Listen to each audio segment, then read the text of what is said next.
Bahawalpur district reporter Abid भट्टी की report. जिला रहीमशाह खान तहसील खानपुर से दो बच्चों को अगवा करने का मामला।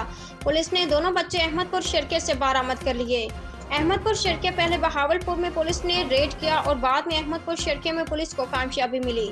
गुज़श्ता रोज खानपुर से साबिक MSTHQ अस्पताल डॉक्टर हसन के बच्चों को अगवा किया गया था। 24 घंटों में बाहिफाजत दोनों बच्चों को बाजियाब करवा के खवातीन और मर्द अगवाकारों को भी गिरफ्तार कर लिया है। Police special branch, security branch और दीगर कानून नाफिज करने वाले इदारों की निशानदही पर पुलिस ने कार्रवाई की।